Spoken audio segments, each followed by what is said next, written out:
Fantastic class.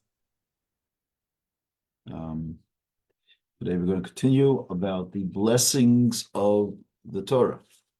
Continues on page 8 in our books. Page Shmona.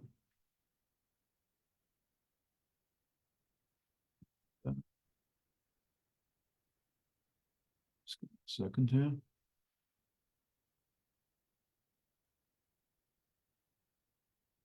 Okay, nice to see you, Esther. Nice to see you there.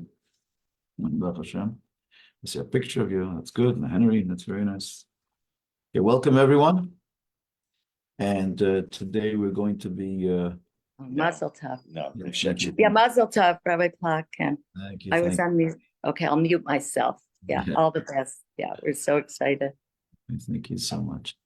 Okay. Yeah, it's a big Mazel Tov, and Mazel Tov is also applicable to the blessings of the Torah every day.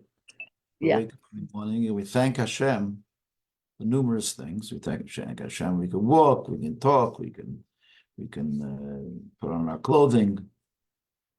All these things that we shouldn't be taken for granted. And then we say we thank God for giving us the Torah. Now, we discussed last week what is the nature of this blessing.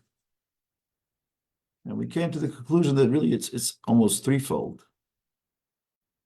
The first, there are many kinds of blessings we make throughout the day. One is a blessing for doing the mitzvahs. Every time we do a mitzvah, we say another blessing to God.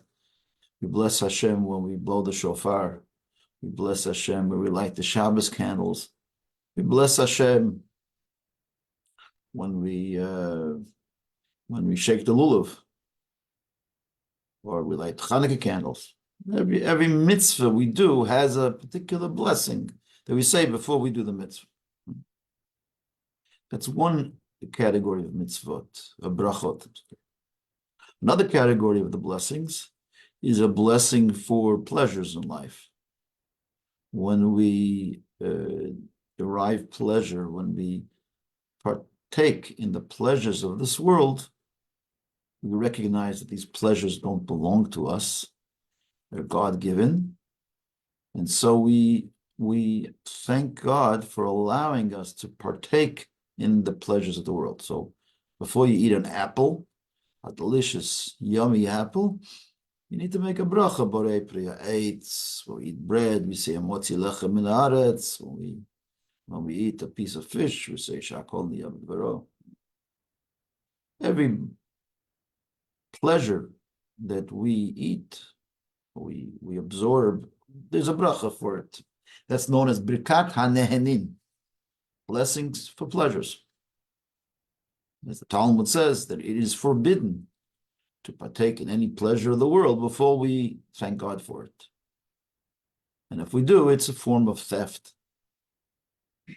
Because God doesn't ask us for much, He just says, make a bracha. So if we take something from God's world without recognizing where it comes from, then we are basically robbing something that doesn't belong to us. So we make a bracha.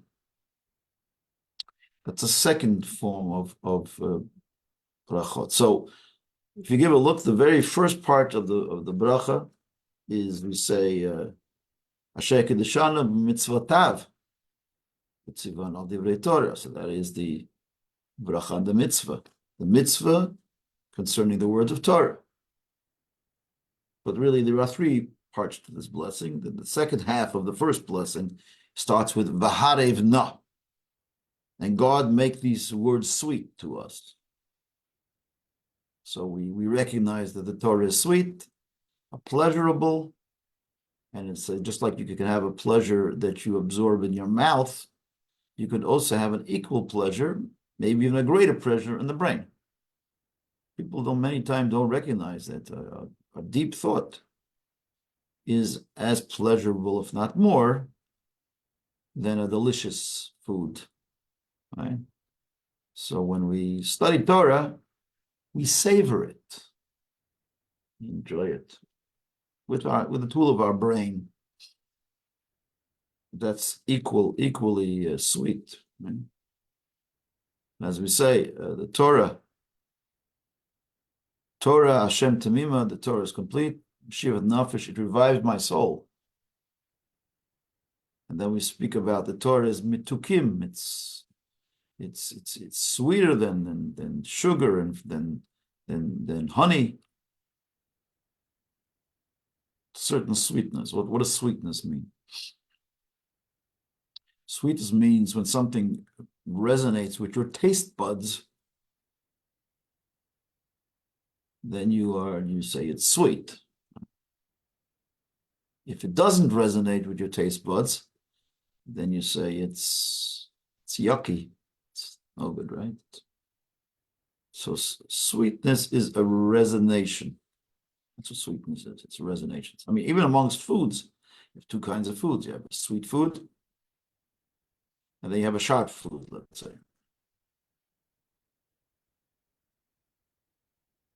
So the sharp food is not sweet at first, creates some kind of havoc in the taste buds. It's like, ouch, oh. But then afterward, you say, it's like delicious. It's like, it's in a roundabout way that it's delicious. It's the challenge to your taste buds.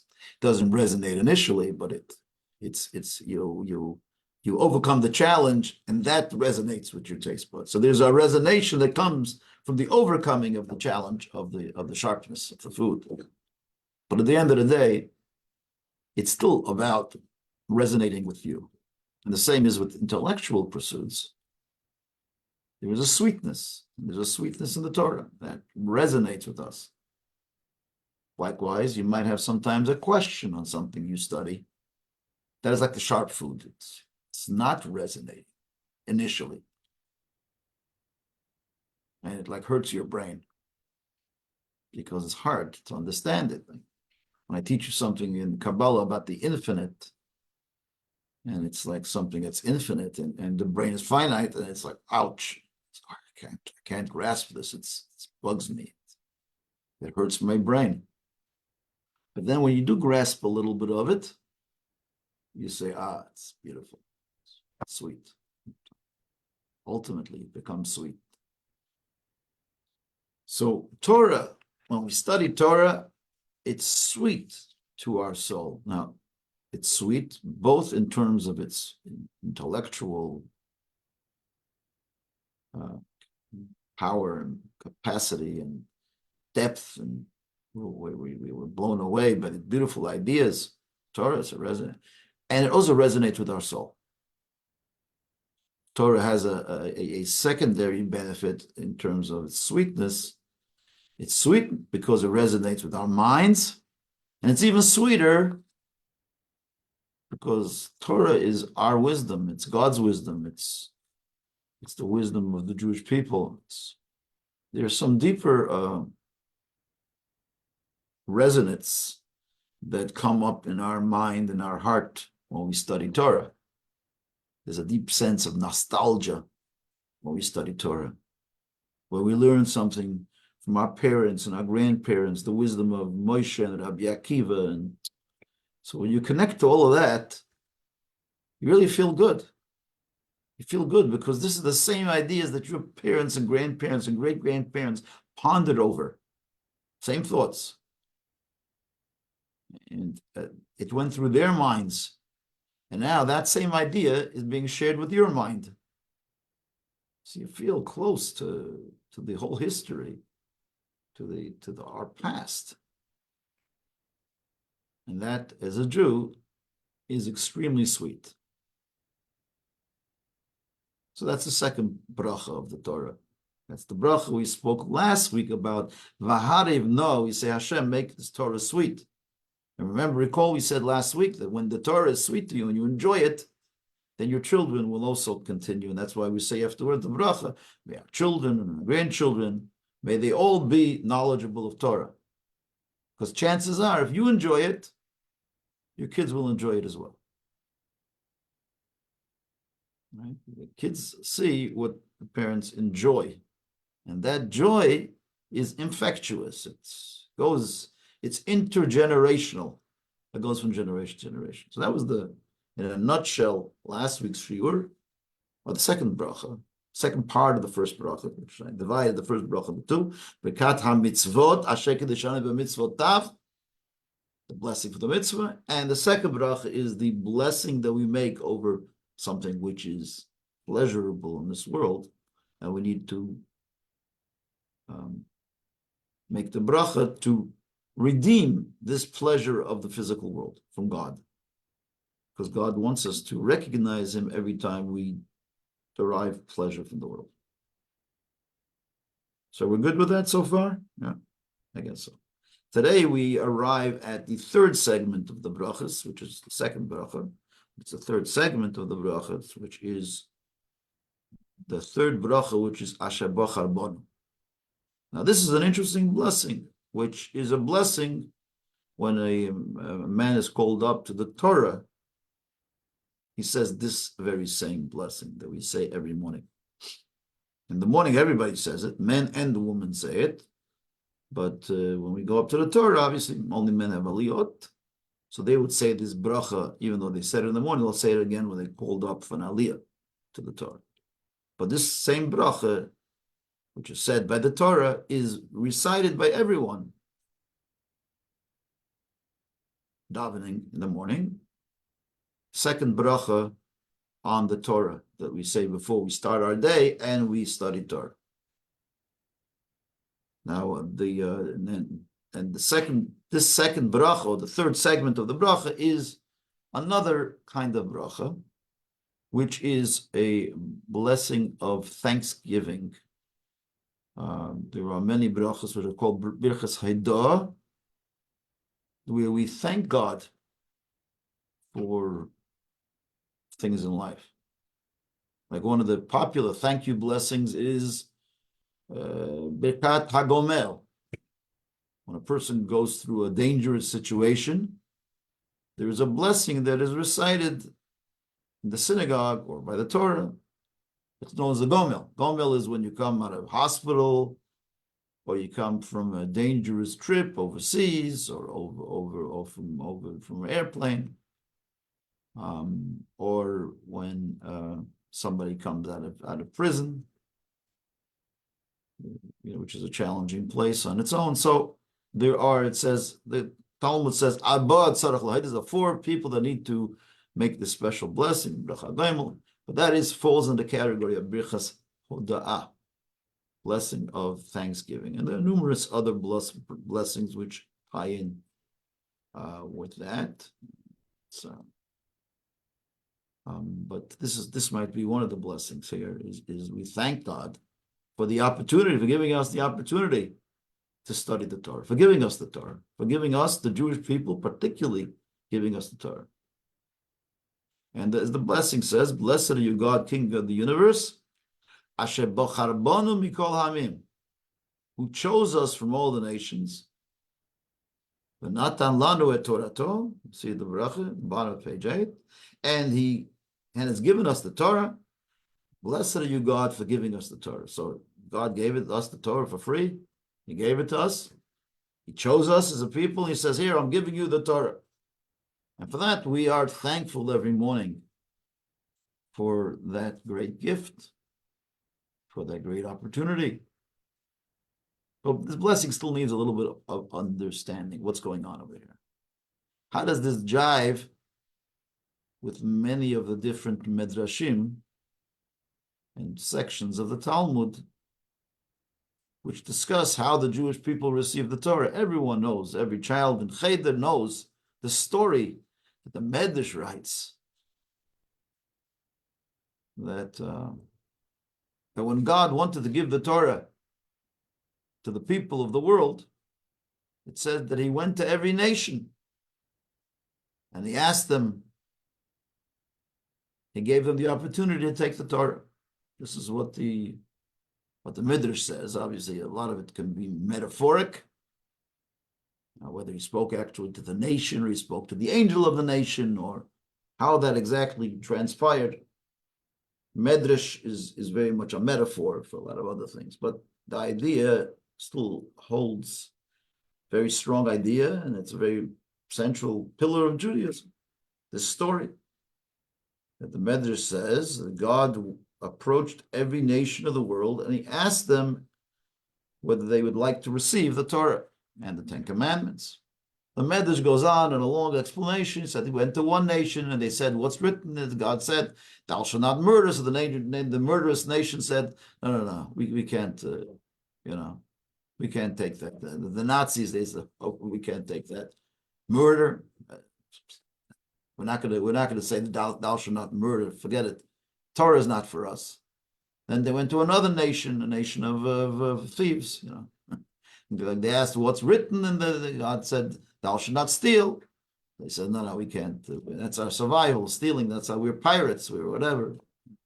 Then he went to a third nation. They said, what does it say? And he said, thou shalt not commit adultery. Thou shalt not rape. They said, no. We need to take care of some issues on October 7th. No, sorry. It's not going to go with us. We can't accept the Torah. So they rejected the Torah. And then it says, the Medrash goes on to tell the whole story. And God came to the Jewish people and said, the Jewish people, will you accept the Torah? The Jewish people said, Na'aseh v'nishma. We will do and we will understand. And as the Gemara says, they said, first we will do and then we will understand. In other words, they were prepared to do whatever God said, even before they understood the Torah. First they will do and then they will understand. Na'aseh v'nishma. It says when the Jews said Na'aseh before Nishma, the angels came down and placed crowns on every Jewish head, and God was very, very excited. Yeah, very, very excited about this event. So all of the Jews were given crowns. Every Jew had a crown on their head, 2 crowns, when they said Na'aseh before Nishma. So it would appear from this medrash that it was the Jewish people actually that sort of willingly accepted the Torah. It wasn't that God chose us; He had no one else left. Everybody else rejected it. Right? That's what it would appear from this episode, from this one medrash that it says that God, like we were by process of elimination, everybody else rejected it. We were the only one who said yes. That's why God gave it to us. So why do we seem to be saying, no, God chose us amongst all the nations and He gave us the Torah. That's why we're thankful. Why did you give it to us over every other nation? So we thank God for giving us the Torah. But if you think about this story, the story seems to say, no. God gave everybody equal opportunity. We were the only ones who accepted it. By default, we received the Torah. Not by choice. Default. He had no one else to give it to. He had a book. He had this book, a great book, albeit a great book, beautiful book, right? Called the Torah. And he tried giving it to anyone that would take it. And the Jews, as the saying goes, how odd of God to choose the Jews.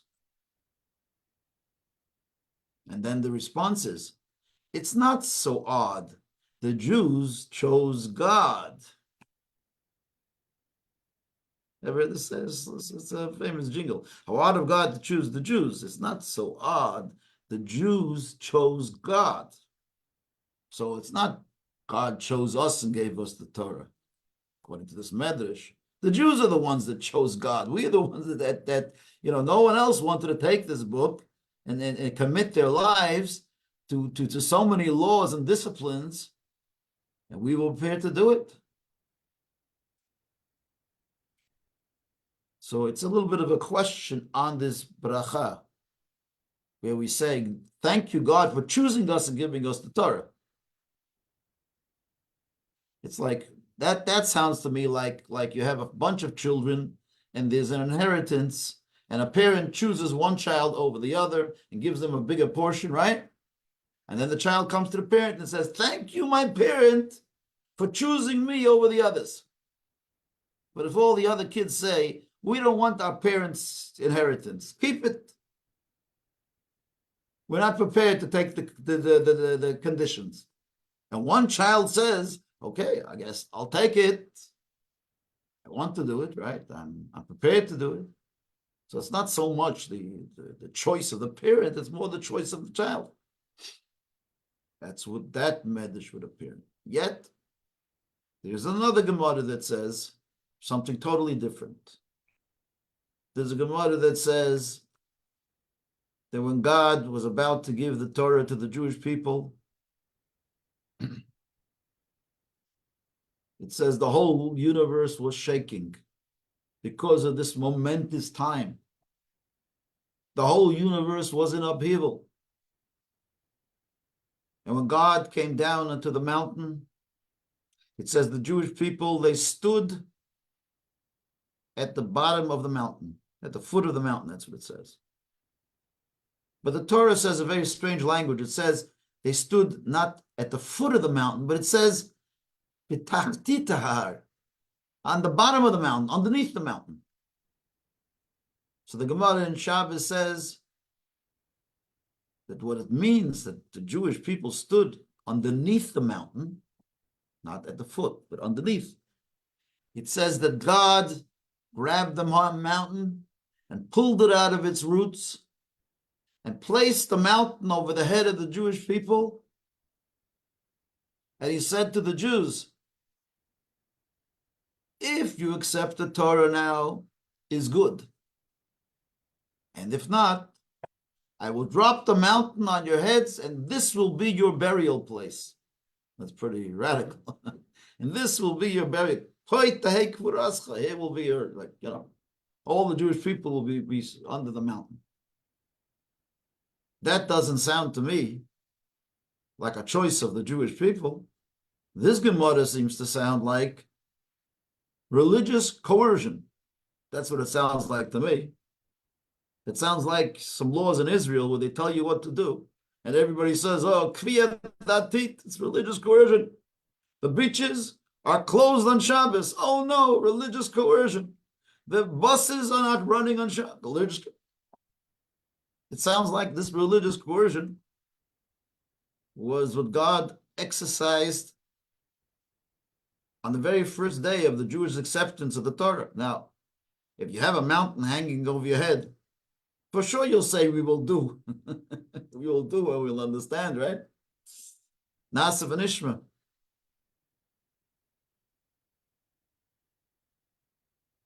So there are many that grapple with this because they seem to be like two contradicting stories. One story is that the Jews accepted it, and the other story is that God forced us into it. Now, let's understand a little bit what does it mean God forced us into it. What does it mean that God said, if the Jews accept it, is good, and if not, I'm going to drop the mountain on your heads, and this will be the end of everything, your end. To me, what that Gemara is really saying on a deeper level is that this historic moment of the Jews accepting the Torah and being the light unto the nations and doing what they're supposed to do is so essential to our existence that if we don't buy into it, the whole world that God created is for waste. In other words, we play such an essential role in what God's plan for the world is, that God was saying, you can't not accept it. This is your life. This is why I created this world, why I created such a complicated world, because I need the Jewish people to be there to teach the people of the world morality and decency and to be a light unto the nations. Like we see, that's what Jews do all the years in places of barbarism and chaos and dictatorship and all that. The Jews always stood in the history of the world as a little candle that brought a message of 10 Commandments, of Torah, of morality to the world. That's probably the reason why a lot of people hate us as well, because of that mission. Nobody likes the good child, the good kid that tells you what you're supposed to do. Whatever, I'm not going to get into the reasons for anti-Semitism right now, but what we see from that Gemara is it's such an amazing vision that they give you of God holding a mountain over the heads of the people. Like I say, it's all metaphoric. What is that saying? That's saying that you can't not accept this. It's your benefit. It's the world's benefit. It's why everything from the beginning of the world was created. So there should be a complicated world, and we should bring a little simplicity to it and light into the world, so people who are walking in the darkness will see which way they're going. You can't not accept it. So on the one hand, we say that the Jews said Nasav and Ishmael will accept it. We accepted it from our good volition. The Gemara actually in the Masechta Shabbos, if it says this story about the mountain being held over their heads, the Gemara says, now we have a good way out for all the Jewish people. They all can say, like, we never really accepted this willingly. So it's a little way out that people can say, well, we were forced into this relationship. So if we ever sin, we could always say, well, it wasn't our idea. We were bullied into it. So the Gemara says, Taki, this is important for this month. The Gemara says that was until Purim. When Purim came, it says the Jews re-accepted the Torah out of their free will, as opposed to being just forced into it. We accepted it out of free will. But to me, that means that that over the years, the Jewish people, we've proved that we're not just being forced into this. We went beyond the letter of the law. We showed that we accepted it not just because this is our mission, but because we bought into it. We bought into it and we accepted it on a personal level. So we have both of these concepts that are flying around here. One, on the one hand, the Jews accepted the Torah from their free will, and they, as opposed to all the other nations of the world, we are the ones that accepted it. The Jews chose God, but at the same time, God tells the Jewish people, no. I want it to be an unconditional love. Like, you can almost think of it as a relationship that's going on over here. Under the chuppah, the wife says, I do. I accept, right? It's very important that she willingly accepts the marriage. And that's the Jewish people. We're like the wife that accepts the marriage. But God says, I want this to be like, this love is much deeper. I want it to be we're soulmates. God and the Jewish people are like soulmates. So even though you're saying I do and you're accepting it willingly, God says, I want you to realize and recognize that there really is no other choice. We were meant to be from the beginning of time. And I think that's a good marriage is also like that. Both parties that enter a marriage need to enter with their free choice, right? That's Nasav and Ishmael. But at the same time, when they go a little bit deeper, they realize they belong to each other from the beginning of time. There really was no choice because they're real soulmates. Soulmates means that you belong to each other before you even knew each other. And that's much more powerful. It's a much more powerful relationship than just saying I do. Because when you say it's based on I do, then it's like a choice.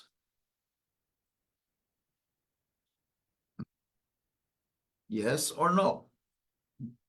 But the higher level is when there is no choice.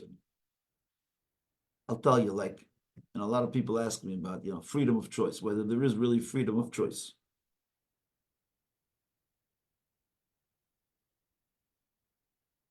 Is there really a freedom of choice of people choosing God? First of all, what are the choices? What other choices do we have? But is it really free choice when we choose God? No. To me, free choice means that you don't choose something for external reasons, The highest level of free choice is you choose something because it comes from the inside. It's what you really feel on the inside. That's the deepest choice. Someone could say, well, hold on. If you're choosing God because he's your soulmate, then is that free choice? That's very compelling. That's more compelling than anything else. You don't have free choice. You're choosing God because you have no other choice, because that's who you are. Because that's your creator. How could you not choose God, right? How could you not choose the Torah? How can you not choose the mitzvot?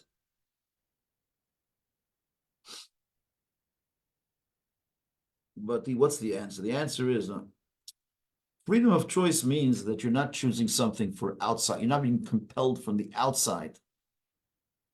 But when you're being compelled from the inside, and that's what you feel that you are, that is not called coercion. That is self-expression. Self-expression is not coercion. If someone says, I instinctively want to do good, so I have no free choice? No. If it's coming from your soul, it's coming from who you are, that is the freest choice. Freedom of choice means that I'm not being coerced or compelled by external matters. Nobody from the outside is coming to tell me what to do. But if I want to do it, that is the greatest freedom, even though I have no other choice but to do what I want.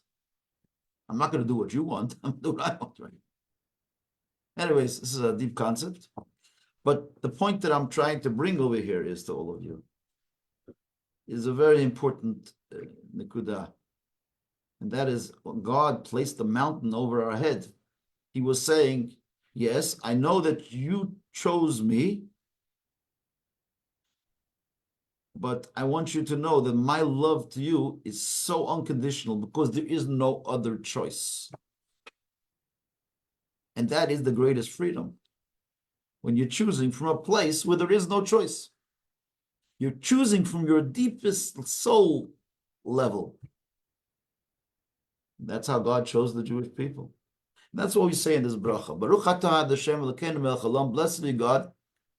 Asher bachar banu mikol hamim. God chose us amongst all the nations. And we feel the power of that. That God is the one who chose us because there is no other choice. And he gave us the Torah. Baruch atah Hashem noten Torah. We thank Hashem for giving us the Torah from a place of the deepest bechira, of the deepest choice, which is from his very essence. He chose us. As we say at the very beginning of the world, the creation of the world, first word of the Torah is Bereshis, in the beginning.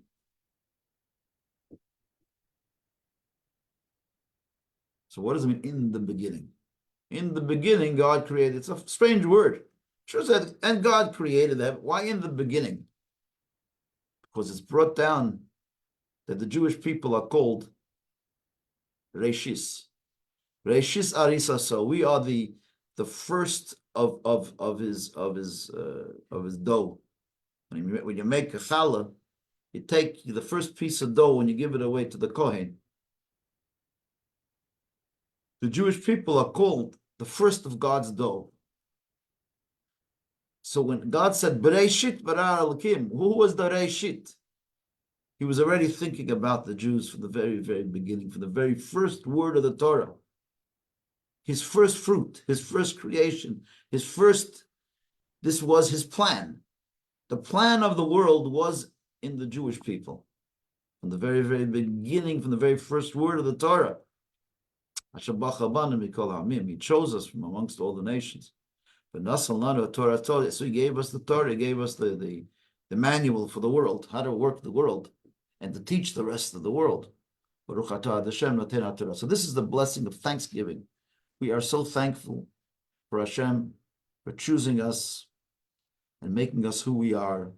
Even if it was something that was forced on us, it was compelled onto us, but we know that there's no other choice. This is who we are. This is our raison d'etre. This is the Jewish people mission. This is our mission statement that was given to us by Hashem. And that's what makes us tick. Therefore we say, Baruch atah Ad Hashem, blessed are you God, Noten HaTorah, the giver of the Torah. Anyways, that's the third blessing today.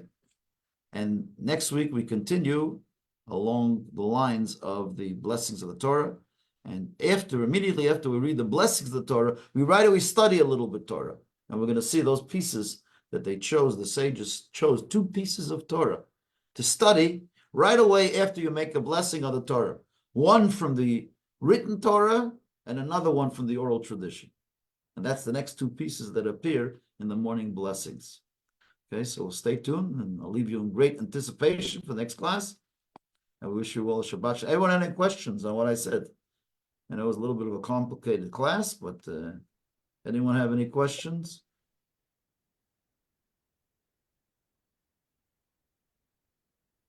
Are we all good? Thank you, Rabbi. Shabbat Shalom to everybody. Eddie. All the best to everybody. Okay. Take care. We'll see you guys. Thank you. Shabbat Shalom. Shabbat Shalom. Thank you so much. All the best, please, to Shalom there in the family. You have the whole class over there. Very nice. Yeah, you can see, eh? We have all the Chavra friends there. Very from nice. Brooklyn, Rabbi Yossi, Nachama. I think you know this guy. The old man. The old man of the sea. Yeah. You Very see nice. him? Beautiful scenery out there, I can see. Yeah. Great. Beautiful. Yeah, the lake in the back, yeah. Lake in the lake. Wow. Beautiful. Okay. But I hear you're having 2-digit weather, 2-digit numbers today. Don't feel bad. I'm sure you have better weather than we do, so don't worry. All the Okay. best, everybody. Have a great Shabbos. Thank you so much. Thank you. Thank you, Rabbi. Thank you. Bye-bye.